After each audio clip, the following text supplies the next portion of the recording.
Good morning students, myself doctor Sangeeta Kumari. इसके पिछले video में मैंने सेमेस्टर थर्ड 3 के सोशल साइकोलॉजी के स्कोप के बारे में जानकारी दी थी, यानी सोशल साइकोलॉजी या समाज मनोविज्ञान के क्या कार्य क्षेत्र हैं।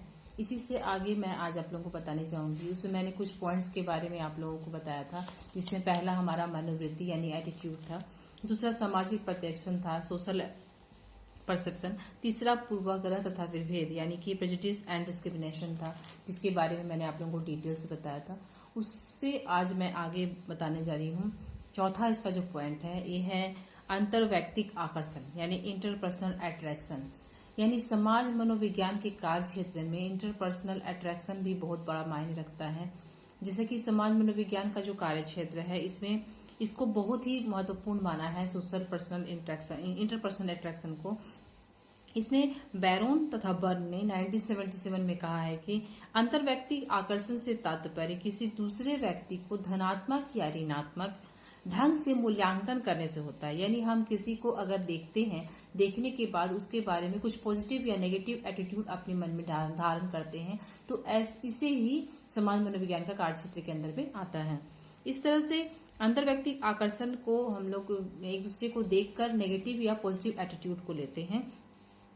इस पर समाज मनोवैज्ञानिकों ने इस पर बहुत ज्यादा महत्व दिया, यानी इसके अध्ययन पर बहुत ही ज्यादा महत्वपूर्ण अपना प्रभाव रखा है और इसको देखा है। इसमें बोरकेल एंड कूपर ने 1979 में कहा है कि आकर्षण से तात्पर्य एक व्यक्ति दूसरे व्यक्ति के प्रति धनात्मक मनोवृत्ति से होता है। इन्होंने कहा है कि धनात्मक यानी अगर हम किसी को देखकर कुछ पॉजिटिव एटीट्यूड अपने में अपनाते हैं या उसके प्रति हम लोग पॉजिटिव एटीट्यूड रखते हैं, तो इसकी भी व्याख्या इसमें की गई है। इस तरह से आकर्षण का सैद्धांतिक व्याख्या किया गया है समाज मनोवैज्ञानिकों द्वारा। तो इन्होंने कुछ कॉग्निटिव थ्योरी बनाए हैं, जिसके अनुसार से न्यूकॉम ने कहा है, न्यूकॉम का संतुलन सिद्धांत यानी न्यूकॉम बैलेंस थ्योरी है। ये इसका बहुत ज्यादा इम्पोर्टेंस है आपका मनोवृत्ति में। मनोवृत्ति व्यक्ति के प्रति जो हम लोग के मन में आता है उसके प्रति में। इसके अलावा है एक पूर्वबलन सिद्धांत यानी री इन्फोर्समेंट थ्योरी, जिसे हम लोग री इन्फोर्समेंट थ्योरी कहते हैं, के द्वारा भी आकर्षण का बहुत बड़ा व्याख्या किया गया है। और यह बतलाने की कोशिश की गई है कि व्यक्ति एक दूसरे को क्यों पसंद करते हैं, किसी को बहुत ज्यादा पसंद करते हैं, किसी को बिल्कुल पसंद नहीं कर सकते। तो ये जो री इन्फोर्समेंट थ्योरी जो है इसमें इसकी जानकारी दी गई है। इसके अलावा कुछ मनोवैज्ञानिकों ने यानी समाज मनोवैज्ञानिकों ने एक दूसरे को पसंद करने के कुछ निर्धारक कारक बताए हैं, जिसके कारण लोग एक दूसरे को पसंद करते हैं। जिसमें पहला हम लोग मानते हैं समाज मनोवैज्ञानिकों के अनुसार शारीरिक सुंदरता यानी फिजिकल ब्यूटी, यानी किसी की भी फिजिकल ब्यूटी को देखकर हम लोग अट्रैक्टिव होते हैं और उसके प्रति हम लोग अपनी मानसिक धारणा बनाते हैं। उसी तरह दूसरा है समीपता यानी प्रॉक्सिमिटी। तीसरा है मनोवृत्ति में समानता सिमिलरिटी इन एटीट्यूड, यानी अगर हम लोग का एटीट्यूड एक दूसरे के समान होता है तो हम लोग उसके प्रति अपनी एक अलग ही धारणा बनाते हैं।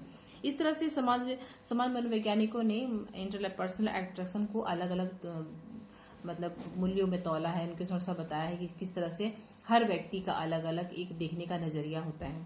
इसके बाद नेक्स्ट है समाज मनोविज्ञान का जो नेक्स्ट स्कोप है यानी कार्य क्षेत्र है वो जनमत तथा प्रचार, पब्लिक ओपिनियन एंड प्रोपगेंडा। तो जनमत और प्रचार का भी समाज मनोविज्ञान में बहुत बड़ा महत्व है।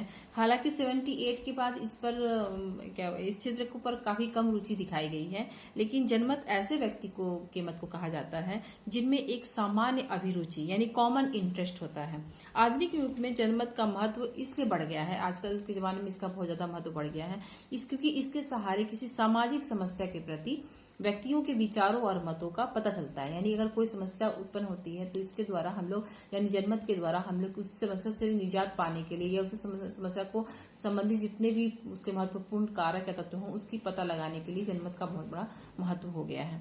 आधुनिक युग में सिनेमा, टेलीविजन, रेडियो, अखबार आदि प्रमुख साधन है जिसके सहारे से जनमत का निर्माण होता है। समाज मनोवैज्ञानिक ने जनमत को मापने के लिए कुछ खास विधियां बनाई हैं, जैसे प्रतिदर्श विधि यानी सैम्पलिंग मेथड, उसके बाद पैनल विधि यानी पैनल मेथड आदि का प्रतिपादन किया है। जनमत का काफी जुड़ाव जो होता है वह प्रचार से होता है, यानी कार्य क्षेत्र जो है प्रचार से जुड़ा होता है। प्रचार एक ऐसी विधि है जिसके सहारे व्यक्ति के विचारों या मतों को नियंत्रित कर एक खास दिशा में मोड़ा जाता है।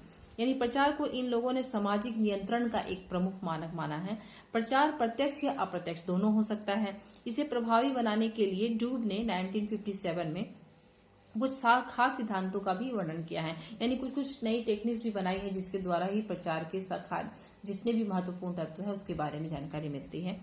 छठा हमारा है, इसके आगे समाज मनोवैज्ञानिक का जो छठा हमारा कार्यक्षेत्र है वो है नेतृत्व यानी लीडरशिप। प्रारंभिक समाज मनोवैज्ञानिक और प्रारंभिक मैंने पहले वाले और अभी वाले आधुनिक समाज मनोवैज्ञानिक ने भी जो नेतृत्व है उसका क्षेत्र को काफी रुचि दिखाई है, यानी इसके ऊपर भी उन्होंने अपना बहुत ही ज्यादा रुचि दिखाई है। नेतृत्व क्या है? नेतृत्व एक ऐसी प्रक्रिया है जिसमें किसी संगठित समूह यानी ऑर्गेनाइज्ड ग्रुप की क्रियाओं को किसी निश्चित लक्ष्य की प्राप्ति की दिशा में उन्मुख कराया जाता है। यानी जिस व्यक्ति का प्रभाव उस समय, इसमें क्या होता है, जिस व्यक्ति का प्रभाव उस समूह में सबसे ज्यादा होता है यानी क्रियाशील होता है, वही व्यक्ति उस ग्रुप का नेता बन जाता है। यानी अगर कुछ लोगों का समूह है, उसमें कोई एक व्यक्ति कुछ ज्यादा ही काम कर रहा है, यानी वो अपना महत्व दिखा रहा है, हर सबको गाइडलाइन दे रहा है, हर सबका दिशा निर्देश कर रहा है, तो वह उस ग्रुप का लीडर बन जाता है। इस तरह से समाज मनोवैज्ञानिकों ने नेताओं के भी कई प्रकार बताए हैं, जिसमें सत्तावादी नेता और एक प्रजातांत्रिक नेता। तो इस पर अधिक लोकप्रिय जो प्रकार है, ये दोनों ही ज्यादा लोकप्रिय माने गए हैं। तो नेता का समर्थक या प्रभावशाली की व्याख्या करने के लिए समाज मनोवैज्ञानिकों ने बहुत सारे सिद्धांतों का प्रतिपादन किया है। इस प्रकार फाइडलर सिद्धांत और पाथ गोल थ्योरी जो है पथ लक्ष्य सिद्धांत कहते हैं हम लोग। एक है ब्रूम एंड एटॉन थ्योरी भी है इसी पे जिसे फाइडलर ने बनाया था समाज मनोवैज्ञानिक में। इन्होंने इस पर प्रयोग और बहुत सारे शोध कार्य इन्होंने किए थे। उसका सातवां हमारा जो कार्यक्षेत्र है यानी स्कोप है सामाजिक प्रभाव। सामाजिक प्रभाव भी महत्वपूर्ण कार्यक्षेत्र है समाज मनोविज्ञान का। यह एक ऐसी प्रक्रिया है जिससे किसी एक व्यक्ति का व्यवहार, भावनाओं तथा मनोवृत्तियों में परिवर्तन होता है दूसरे व्यक्तियों के द्वारा कुछ कहने या करने के फलस्वरूप। यानी अगर हम लोग कुछ काम कर रहे हैं, किसी के प्रति अपनी एक धारणा बना के रखे हैं, लेकिन कोई व्यक्ति अगर आकर हमें कुछ कह देता है तो हमारी वो धारणा परिवर्तित हो जाती है। तो इसका भी बहुत बड़ा प्रभाव समाज मनोविज्ञान में पड़ता है। तो इसमें क्या होता है, सामाजिक प्रभाव स्पष्ट होता है या छिपा हुआ होता है, चेतन यानी कॉन्शस होता है या अचेतन होता है यानी अनकॉन्शस होता है, तथा औपचारिक यानी फॉर्मल और इनफॉर्मल दोनों हो सकता है। यानी कुछ भी तरह का आपका विचार हो सकता है दूसरों लोगों का आपके प्रति। तो इस तरह से हम जो तरह तरह के मनोवैज्ञानिक हैं, इनको जो हमारे सामाजिक प्रभाव है उसको 3 प्रमुख कारक में बांटा है। यानी आधुनिक समाज मनोवैज्ञान ने मूल रूप से 3 तरह के सामाजिक प्रभाव की व्याख्या की है, जिसमें पहला है समरूपता, दूसरा है अनुपालन और तीसरा है आज्ञाकारिता। तो पहले हम लोग जानेंगे कि समरूपता क्या है। तो समरूपता यानी कन्फर्मिटी जो होता है वो समाज का प्रत्यक्ष होता है, यानी सब सामने दिखता है सबका कि ये क्या घटना घट रही है। तो यहाँ पर किसी व्यक्ति का व्यवहार जो होता है सामाजिक मानकों द्वारा सीधे प्रभावित होता है। यानी कि अगर हम लोग कुछ घटना करते हैं वो अपना कार्य, और वह तुरंत ही लोगों द्वारा हमें प्रभावित होता है और आपको तुरंत ही उसकी फीडबैक मिल जाती है। जैसे मान लीजिए अगर कोई कक्षा में कोई छात्र प्रवेश करता है नया कक्षा में, तो उसका व्यवहार जो होता है अपने वरिष्ठ छात्रों के द्वारा प्रभावित होता है। वही हमेशा अपने व्यवहार को उसके, जैसे मान लीजिए कोई स्कूल में गया छात्र और उसके सामने उसके जो सीनियर्स जो छात्र हैं उनसे वो प्रभावित होता है, उनके कैरेक्टर से, उनके बिहेवियर से। तो ये जो हुआ हमारा ये समरूपता आएगा, यानी कि सामाजिक प्रभाव का जो प्रमुख कार्य है समरूपता पर आता है। इस तरह से समरूपता पर फेस्टिंगर ने कहा है कि उन्होंने एक सिद्धांत का प्रतिपादन किया है जिसे सामाजिक तुलना सिद्धांत कहते हैं, यानी सोशल कंपैरिजन थ्योरी कहा जाता है। अब हम लोग आते हैं नेक्स्ट अनुपालन, यानी अनुपालन एंड कंप्लीशन जो है भी, इसका भी प्रभाव सामाजिक मनोविज्ञान में पड़ता है।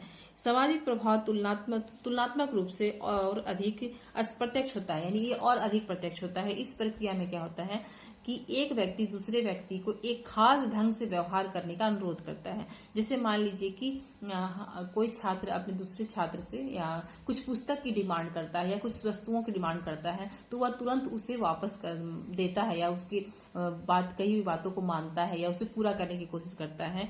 तो ये आपका आएगा दूसरा अनुपालन। तो इसे कहेंगे अनुपालन, जो सामाजिक मनोविज्ञान का प्रमुख कार्यक्षेत्र है उसमें अनुपालन भी आती है। इस पर होम्स ने भी अपना एक सिद्धांत बनाया है जिसे कहते हैं इक्विटी थ्योरी, यानी समता सिद्धांत का प्रतिपादन किया है। अब हम लोग आते हैं तीसरा जो पॉइंट है हमारा आज्ञाकारिता। तो आज्ञाकारिता यानी ओबीडियंस में सामाजिक प्रभाव का सबसे प्रत्यक्ष और तीव्र होता है। यानी इस प्रकार का अनुपालन संबंध सीधे आदेश जैसे कमांड से होता है। मान लीजिए कि किसी ट्रैफिक पुलिस ने किसी रोड पे जो लोगों को आने जाने का दिशा निर्देश करता है, तो उसके वो जैसा दिशा निर्देश करता है पुलिस, वैसे ही लोग उसका अनुसरण करते हैं और उसे तुरंत ही मानते हैं।